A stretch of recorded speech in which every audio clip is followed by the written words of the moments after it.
बुजुर्गान मिल्लत, मेरी इज्जतदार माँ और बहनों, मेरे गयूर नौजवान साथियों, मैं आप तमाम का बेहद शुक्रिया अदा करता हूं कि आपने आज के इस मुस्लिम रिजर्वेशन के सिलसिले में मुनक़्क़द इस जलसे में शिरकत की। मैं शुक्रगुजार हूं मेरे तमाम मंजलिस के रुफ़क़ाओं का, साथियों का, जिन्होंने महाराष्ट्र के कोने कोने से आज सुबह बाद नमाज फजर के बाद अपने इस सफर का आगाज किया और बड़ी मुश्किलात का सामना किया, मगर अल्हम्दुलिल्लाह कामयाबी के साथ वो आज यहां मुंबई को पहुंचे। मैं शुक्रगुजार हूं डॉक्टर गफ्फार कादरी साहब का कि पिछले 4 दिन से वो मुंबई में क़याम करके इस जलसे की तैयारी के सिलसिले में बड़ी मेहनत की। मैं मुबारकबाद देता हूं मोहतरम जनाब इम्तियाज जलील साहब को और हमारे धुलिया के मजलिस के रुकन असम्बली जनाब फारूक शाह साहब को कि इन सब ने मेहनत की आज के जलसे को कामयाब करने के लिए। और मैं अपने तमाम मजलिस के रुफ़क़ाओं से ये बात बताना शुरुआत में जरूरी समझता हूं कि अगर हम मिलकर काम करेंगे तो ऐसा कोई काम नहीं है, ऐसी कोई मंजिल नहीं है जो हम उसको हासिल नहीं कर सकेंगे। अगर हमारा टीम वर्क जारी रहेगा तो इंशाअल्लाह ताला हम महाराष्ट्र के कोने कोने तक मजलिस इत्तेहादुल मुस्लिमीन के कामयाबी के परचम लहराएंगे। अगर हम मिलकर काम करेंगे, टीम वर्क के साथ काम करेंगे तो कामयाबियां हमारे कदम को चूमेगी। अगर हम अपनी इनफरादियत को फरोग देंगे, अगर हम अपनी इनफरादी मकबूलियत को जमात की मजबूती पर तरजीह देंगे तो फिर हो सकता है कि इनफरादी तौर पर मकबूलियत मिल जाए मगर जमात को कामयाबी हासिल नहीं होगी। जमात को कामयाबी इज्तिमाइयत से हासिल होती है। जो लोग इनफरादियत पर कामयाबियां हासिल करते हैं वो कामयाबी ज्यादा दिन तक नहीं चलती, वो कामयाबी जल्द से जल्द खत्म हो जाती है। मगर जिस काम और जिस तंजीम में इज्तिमाइयत से काम होता है वो सुबह क़यामत तक कायम रहेगी, उसमें लोग जुड़ते रहेंगे। तो अल्हम्दुलिल्लाह आज मजलिस इत्तेहादुल मुस्लिमीन ने जो टीम वर्क और जो इज्तिमाइयत का सबूत दिया, इंशाअल्लाह ताला मुझे यकीन है कि इसी तरीके से हम लोग आगे बढ़ते रहेंगे। मैं हमारे शोलापुर के हमारे नौजवान भाई फारूक शाब्दी का भी जिक्र करना जरूरी समझता हूं और जिन जिम्मेदारों का मैंने जिक्र नहीं किया इसका यह हरगिज मतलब नहीं है कि मेरे दिल में उनके लिए मोहब्बत नहीं है, बल्कि जिनका नाम नहीं लिया गया है मैं उनको अपनी आंखों पर रखता हूं और जिनका नाम लिया गया है उनका इम्तिहान अब शुरू होगा। तो जिन का नाम लिया गया है उन सब का इम्तिहान अब शुरू होगा और अगर वो इज्तिमाइयत और टीम वर्क के साथ करेंगे तो यकीनन इम्तिहान में कामयाबी मिलेगी। मेरे अजीज दोस्तों और बुजुर्गों, मैं यहाँ पर हमारे साबिर आलम साहब, नदीम शेख और नसरुल्लाह गाजी का भी जो मुंबई के जमात के स्पोक्स पर्सन हैं, इन तमाम का भी शुक्रिया अदा करता हूँ। अल्हम्दुलिल्लाह आप तमाम ने मिलकर मेहनत की। मेरे अजीज दोस्तों और बुजुर्गों, मुस्लिम रिजर्वेशन के उन्वान से आज का इस जलसा मुनक्कद किया गया है। मुझे अफसोस है इस बात का जिसका जिक्र अभी हमारे साथी रुकने पार्लियामान ने किया कि तिरंगा रैली निकाली गई तो आखिर ये क्या तकलीफ हो गई शिवसेना, राष्ट्रवादी और कांग्रेस की सरकार को कि जगह जगह पर मजलिस के काफिले को रोकने की कोशिश की गई। अफसोस तो इस बात का है कि शिवसेना जो राष्ट्रवाद दिन में 24 घंटे में 2000 बार उनके लोग पुकारते हैं, कभी ये क्यों भूल गए कि तिरंगा ही तो हमारा राष्ट्रवाद की निशानी है, तिरंगा ही तो हमारी नेशनलिज्म की पहचान है। क्यों तिरंगे से इतनी नफरत है आपको? मजलिस से हो सकती है, मुसलमानों से हो सकती है, जो नहीं होना चाहिए, जो भारत के बाइज्जत शहरी है, मगर हमसे नफरत इतनी बढ़ चुकी कि जब एक मुसलमान और दलित तिरंगा उठा रहा है तो तिरंगा निकालो। मैं ये बताना चाह रहा हूं उन लोगों को कि तिरंगा भारत की पहचान भी है, हमारी मोहब्बत की निशानी भी है और हमारे बुजुर्गों की कुर्बानियों की एक मिसाल भी है। और जिन लोगों ने भारत की जंग आजादी में हिस्सा नहीं लिया, वही लोग तिरंगे की मुखालिफत करते हैं। जिन्होंने भारत की आजादी में हिस्सा नहीं लिया और जिन्होंने अपने चेलों से कहा था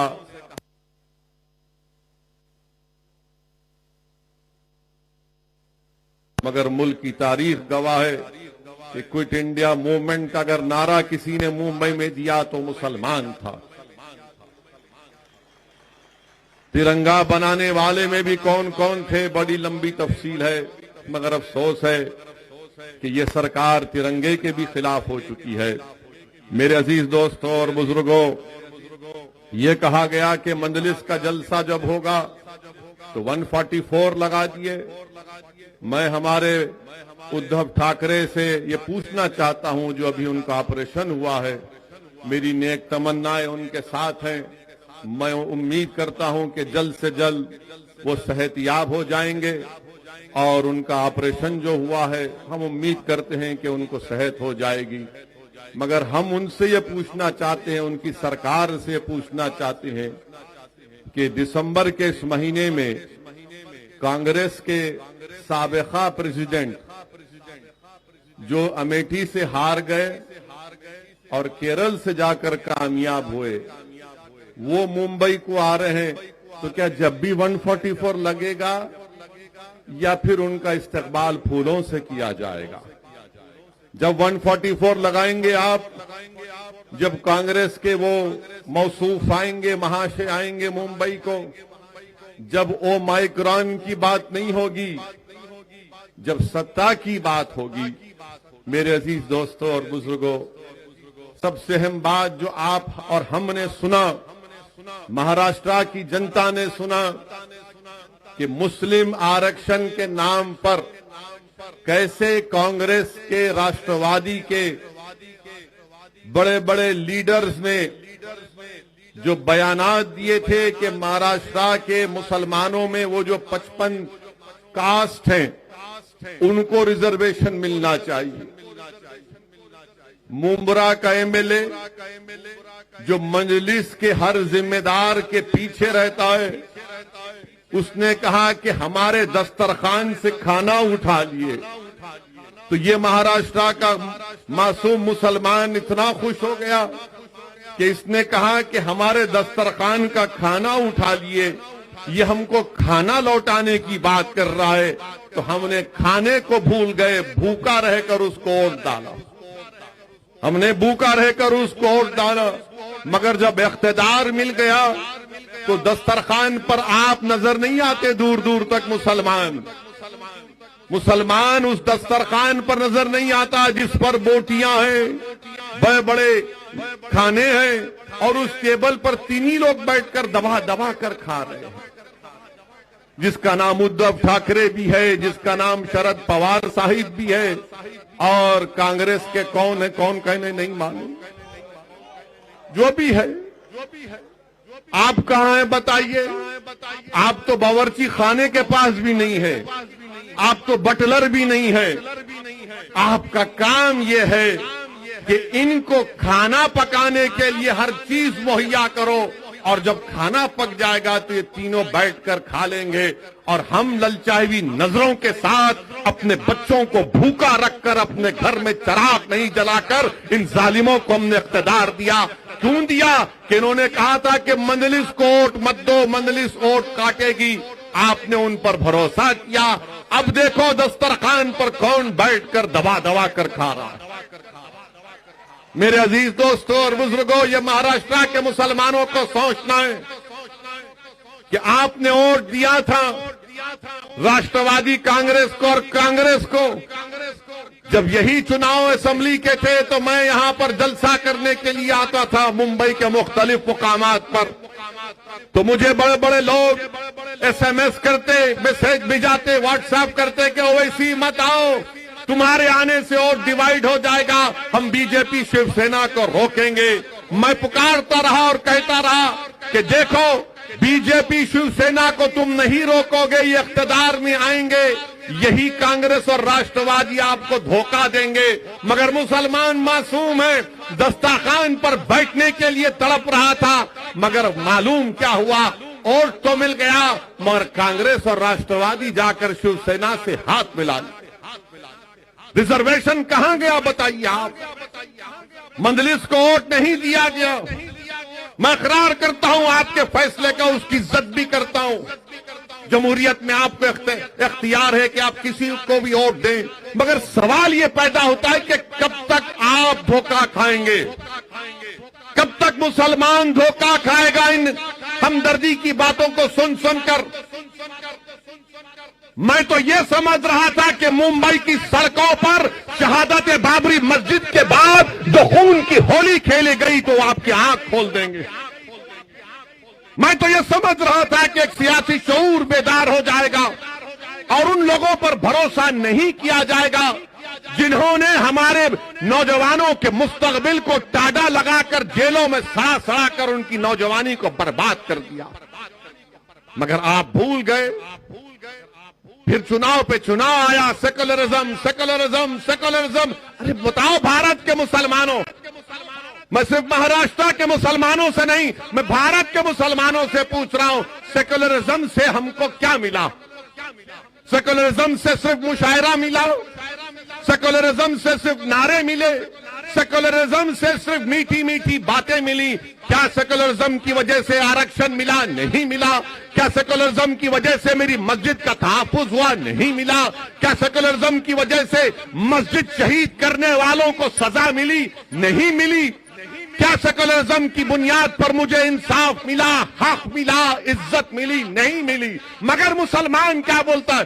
सेकुलरिज्म। कौन सा सेकुलरिज्म? मैं उस सेकुलरिज्म को मानता हूं जो भारत के संविधान में है। मैं इस पॉलिटिकल सेकुलरिज्म को कभी मानता नहीं था, ना हूं, ना कभी रहूंगा। मुसलमानों, पॉलिटिकल सेकुलरिज्म को दुत्कारो। आपको एक सियासी ताकत बनना है, आपको एक सियासी कुव्वत बनना है। रिजर्वेशन तो तभी हासिल होगा। रिजर्वेशन हम क्यों कह रहे हैं? रिजर्वेशन इसलिए कह रहे हैं क्योंकि भारत के संविधान में आर्टिकल 15 और 16 के तहत जो फंडामेंटल राइट में आता है, जो फंडामेंटल राइट के चैप्टर में आता है, उसमें ये गुंजाइश है कि वो कौम, वो कास्ट जो सोशली, समाजी और एजुकेशनली, तालीमी तौर पर, समाजी, इक्तिसादी और तालीमी तौर पर पीछे, उसको रिजर्वेशन मिलना चाहिए। हम किसी और को रिजर्वेशन दो, हम उसके खिलाफ नहीं है, दो आप। मगर तरफे तमाशा ये है, नाइंसाफी की हद ये है कि high court, Mumbai high court ने कहा कि महाराष्ट्र के मुसलमानों को रिजर्वेशन दिया जा सकता, दिया जाना चाहिए। वो बैकवर्ड है सोशली, एजुकेशनली। उसके बावजूद भी ये 3-in-1 की सरकार, शिवसेना, राष्ट्रवादी और कांग्रेस भूल गए और मराठा रिजर्वेशन की बात करते हैं। अब आपके सामने ये बताना जरूरी समझता हूं कि आप यहां से एक पैगाम लेकर जाएं। असदुद्दीन ओवैसी कोई अपने दिमाग से कोई आदादो शुमार या फैक्ट्स एंड फिगर्स बनाकर ये बात नहीं कह रहा है। क्या आपको मालूम, महाराष्ट्र के मुसलमानों जिन्होंने सेकुलरिज्म के बात पर राष्ट्रवादी और कांग्रेस को वोट दिया, कितने महाराष्ट्र में मुसलमानों के ग्रेजुएट होते हैं? आज के इस जलसे में कितने मुस्लिम ग्रेजुएट हैं? हाथ उठाओ।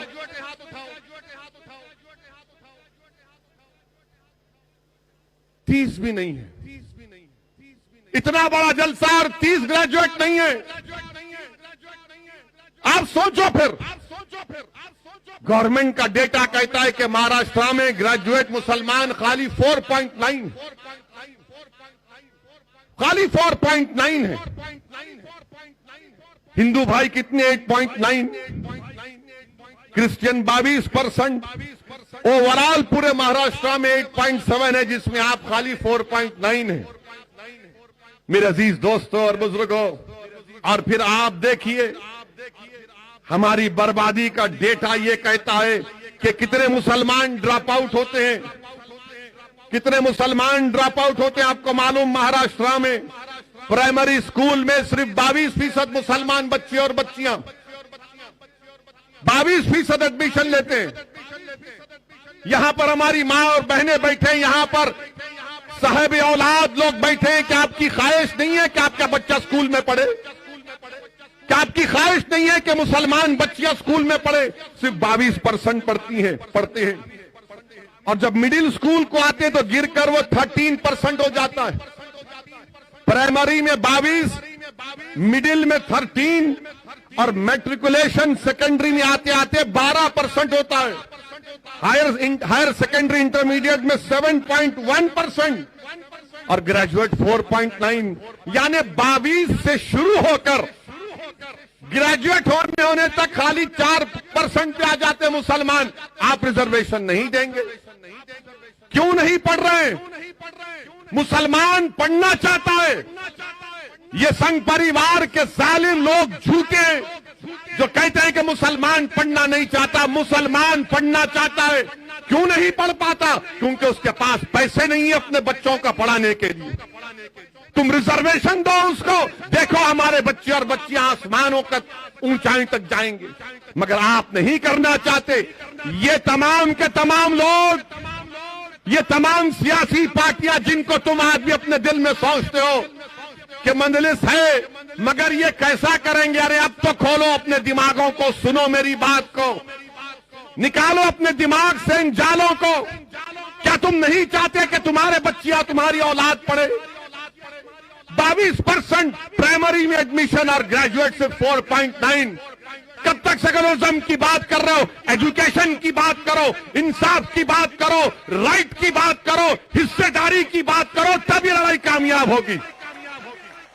नौजवानों, मैं तुमसे मुखातिब हूं। नौजवानों, तुम्हारा मुस्तकबिल है कल। आज जो 30, 20, 19, 20 साल के बच्चे हैं, कल तुम्हारी शादी होगी इंशाअल्लाह। करेंगे ना? बैचलर नहीं रहना। जितने हैं सब परेशान कर रहे पूरे मुल्क को, समझे ना? घर में जरूरी है। घर में रहे तो मर्द का दिमाग भी हल्का रहता।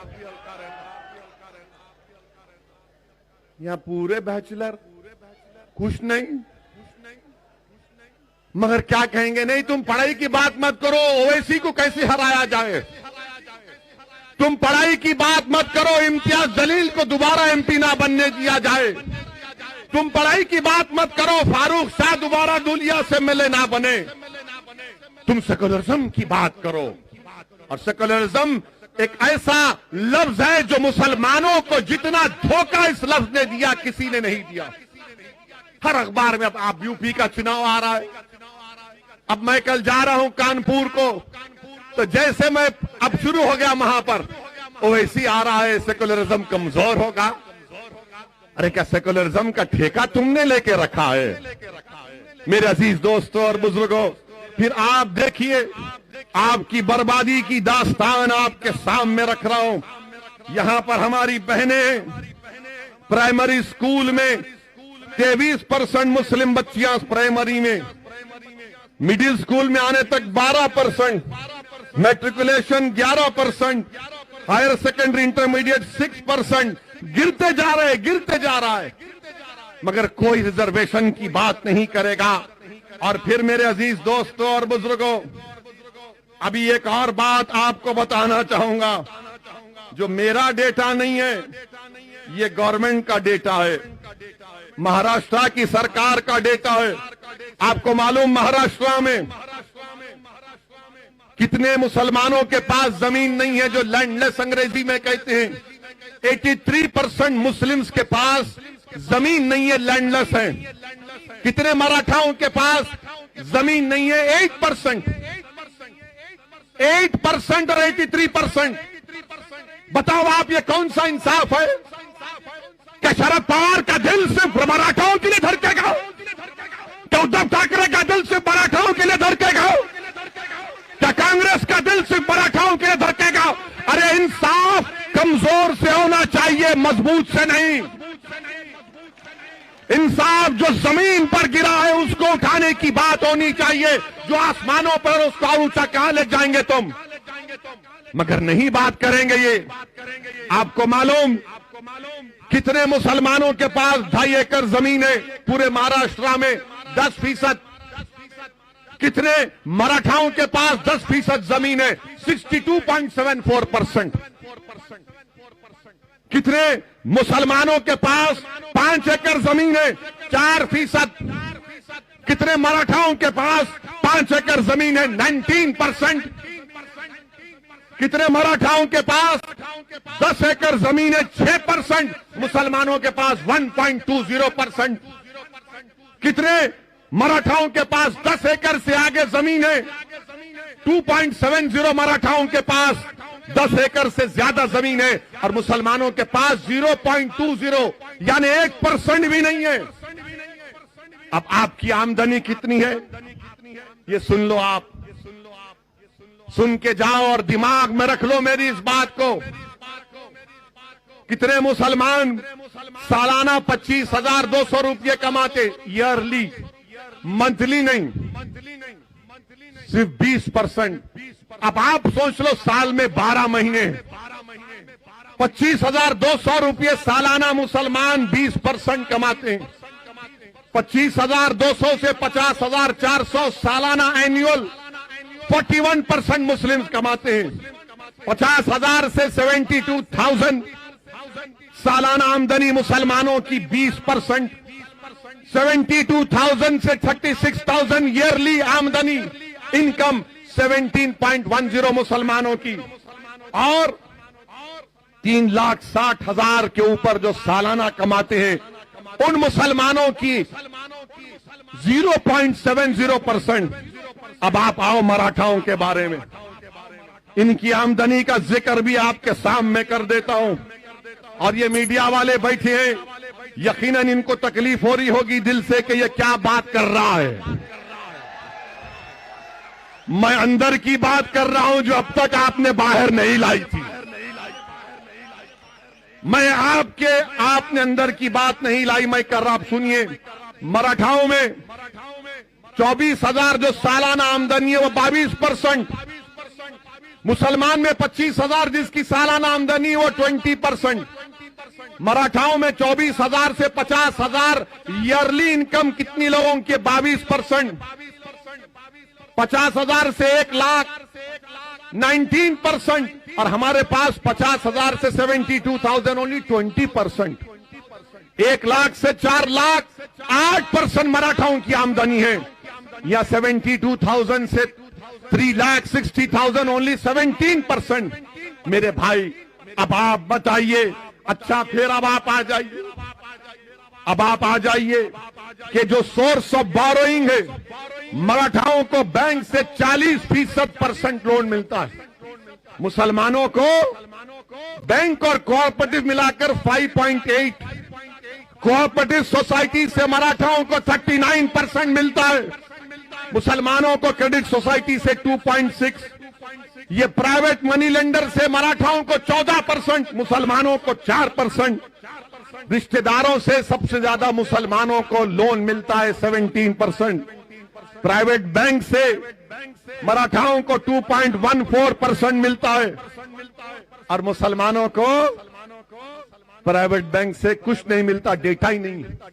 अब आप आ जाइए कि आईएएस ऑफिसर कितने मराठाओं के?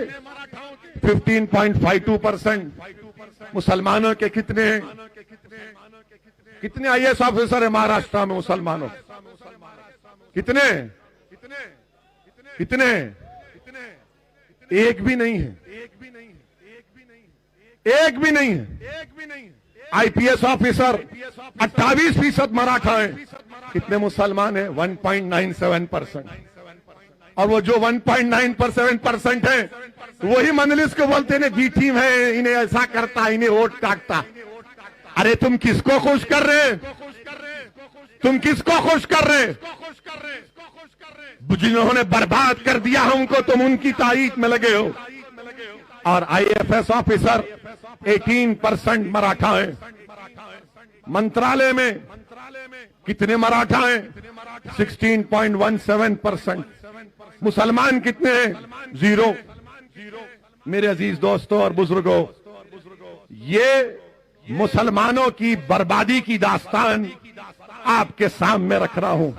अब कोई कहेगा तुम घर की बात नहीं किए, तो कच्चे घरों में सबसे ज्यादा रहने वाले मुसलमान 67%, सेमी पक्का घरों में रहने वाले मुसलमान, और रेंटेड घरों में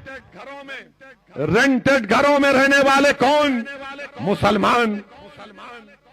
एक कमरे में अगर 4 लोग रहते हैं तो सबसे ज्यादा कौन है? मुसलमान। एक कमरे में, 2 कमरे में 48% मराठा रहते हैं। मुसलमान का डेटा नहीं है। 3 कमरे में मुसलमान का डेटा नहीं है। 5 से ज्यादा कमरे में मुसलमान का डेटा नहीं है। अच्छा, टॉयलेट फैसिलिटी, बैतुल खला 35% मुसलमान के पास, मराठाओं के पास 76%। आप बताइए ये क्या हो रहा है? फिर इसकी बात ना कोई एनसीपी करेगी, ना राष्ट्रवादी करेगी, ना कांग्रेस करेगी। क्यों नहीं करेंगे? जब पार्लियामेंट में बिल लाया गया कि रिजर्वेशन का इख्तियार रियासत की बीसी कमीशन को मिले, सब महाराष्ट्र के जितने एमपीज थे सब मराठा रिजर्वेशन की बात करे। अगर किसी ने उठकर मुस्लिम आरक्षण की बात की तो उस जमात का नाम मजलिस इत्तेहादुल मुस्लिमीन था। हमने उठाया इसको और सब लोग देख रहे थे। शिवसेना के लोग, राष्ट्रवादी के लोग, कांग्रेस के लोग देख रहे थे। मेरे अजीज दोस्तों और बुजुर्गों, ये हमारी बर्बादी की दास्तान है। फैक्ट्स एंड फिगर्स आपके सामने रखा हूं। मेरी आपसे गुजारिश है कि हमको इस लड़ाई को जारी रखना है। ये जिन लोगों को आपने सुना, ये तमाम के तमाम सिर्फ धोखा देते आए हैं। मजलिस जहां भी इलेक्शन लड़ती है, इनको एक तकलीफ हो जाती है कि वोट कटेंगे। अरे वोट कटे ना, तो फिर तुमने शिवसेना को क्यों अपने पास बिठा लिया? क्या शिवसेना सेक्युलर है?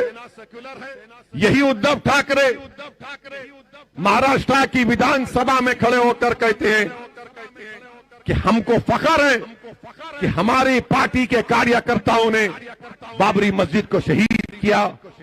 क्या शरद पवार साहब, क्या आपको ये तकलीफ नहीं हुई कि जिस पार्टी की आप तारीफ कर रहे हैं उसका मुख्यमंत्री कह रहा है कि हमारे कार्यकर्ताओं ने बाबरी मस्जिद को शहीद किया? कांग्रेस गीरत तो इनके पास रही नहीं, अब बाकी हर चीज से मोहताज हो चुके हैं।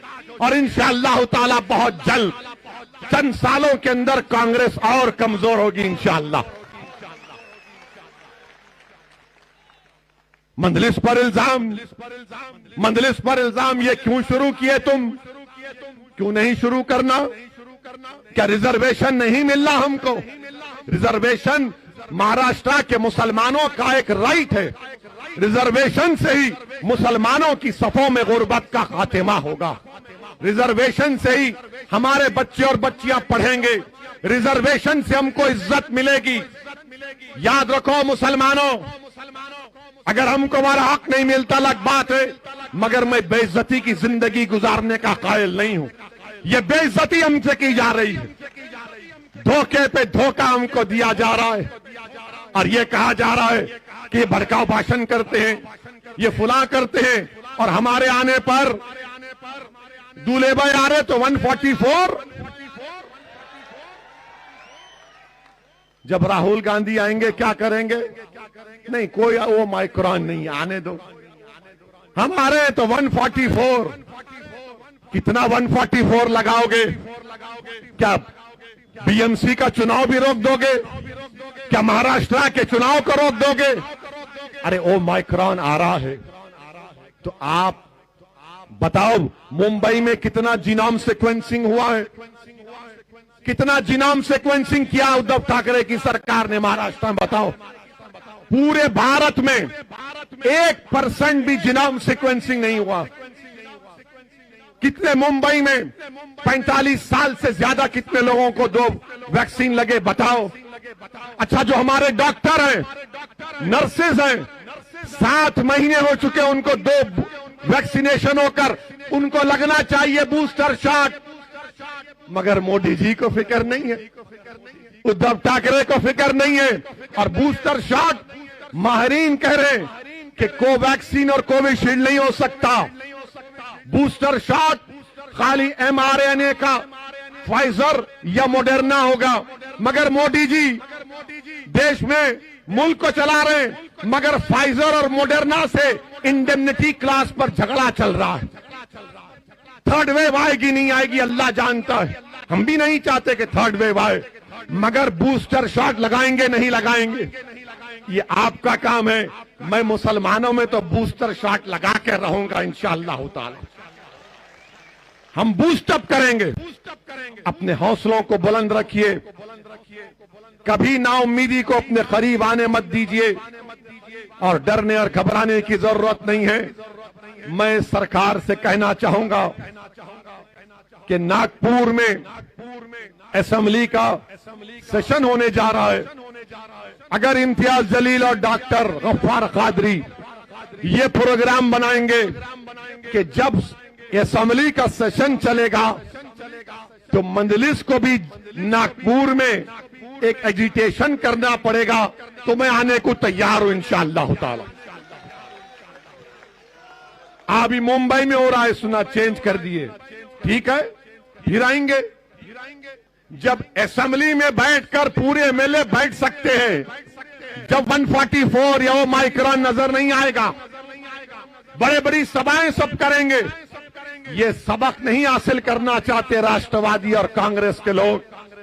हर वक्त रोकते थे मजलिस को, जो कई बरस पहले जब हम और मोइन सैयद मोइन मजलिस का पैगाम लेकर महाराष्ट्र में जाते थे तो हर जगह पर पुलिस वाले आकर हमको लव लेटर दे देते थे।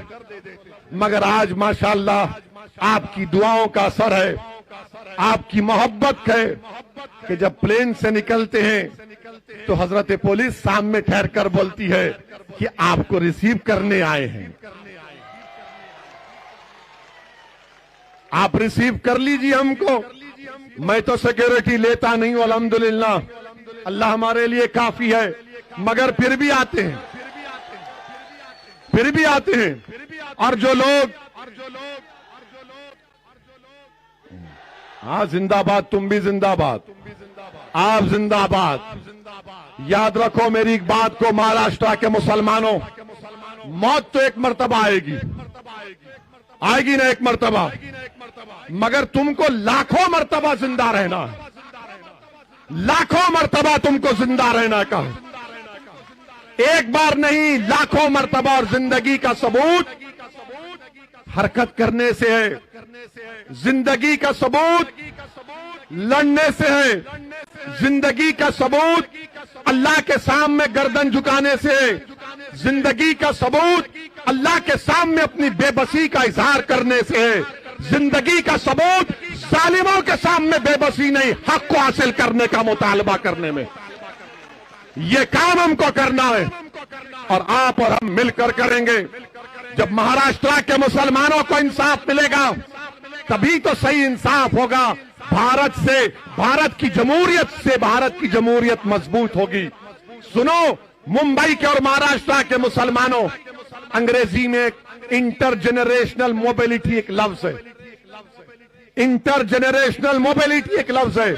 और वो क्या लफ्ज है कि क्या बेटा अपने बाप से आगे गया तालीम में, दौलत में, तो जो मुसलमान 1950 और 1960 में पैदा हुआ, उन्होंने अपने बाप, अपने वालिदैन से ज्यादा तरक्की की। जो मुसलमान 1970 और 80 में पैदा हुआ, वो अपने बाप से पीछे हो गया। और जो मुसलमान 1990 में और सन 2000 में 2000 में पैदा हुआ, वो तो अपने बाप से, अपने दादा से बहुत दूर है। गरीबी में ज्यादा गरीबी बढ़ गई, तालीम में उससे ज्यादा हम दूर हैं। बताओ, दलितों में, आदिवासियों में, अपर कास्ट में, हिंदू भाइयों में, क्रिश्चियनों में, जैन में, इन सब में तरक्की